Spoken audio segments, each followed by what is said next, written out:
So, ayan guys, kung nakikita nyo, naggisa na ako ng sibuyas. Yan. Hintayin ko lang siya mag golden brown. Yes. Then, lalagyan ko siya ng konting onion. Yan. Then, eto naman yung niluluto ko na mais, guys. Kung nakikita nyo, wow, mais. Gumi, asan har? So, ayan na, hinulog ko na ang aking manok. Yan. Then, isusunod ko dyan ang aking patatas, guys. So, ayan. Kung nakikita nyo, nahalo ko pa siya. Lutuin muna natin siya. Lutuin muna natin yung manok.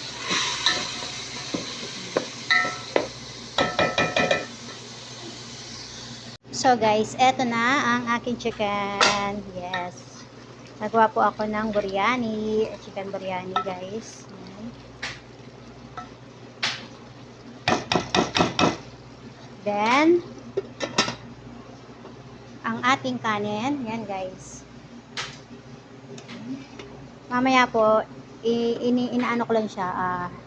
Parang steam to. Pero pinapakuloan ko lang siya ng konti para lumambot. Kasi, iba ho itong bigas na to. Hindi siya yung masbate rice. Ibang bigas to eh. Yung mataba siya na matigas. Kaya kailangan ko pa siyang pakuluan ng konti. Yan guys, kita nyo. Depende kasi sa bigas guys. Iba ho itong bigas na to. Hindi siya masbate. Hindi siya yung maliliit na ano butil. Ito matataba yan. Tapos matako pa siya sa tubig. So ito na ang aking. Wow. Medyo hindi pa siya luto. Yan muna natin siya dyan. Yan guys. Yes. Then ito na po yung hiniwa ko.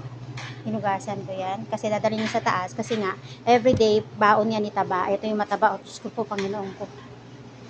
Baon niya yan. Kita mo, anak, hindi ka na namin dyan. Mami, kalas! Ang dami niya nakain. Ito pa, guys. So, siya rin ang kumain niya yung mga nilagay ko dyan. It's me, yung marimar. So, ito na ang aking finished product ng biryani, guys. Chicken biryani. Yes. Wow. Ganyan siya guys, kung makikita nyo. Yummy, yummy, yummy. Masarap siya guys. Paborito rin ng mga alaga ko yan. So, yun lang. Bye! Don't forget to like, share, and follow my page. Bye!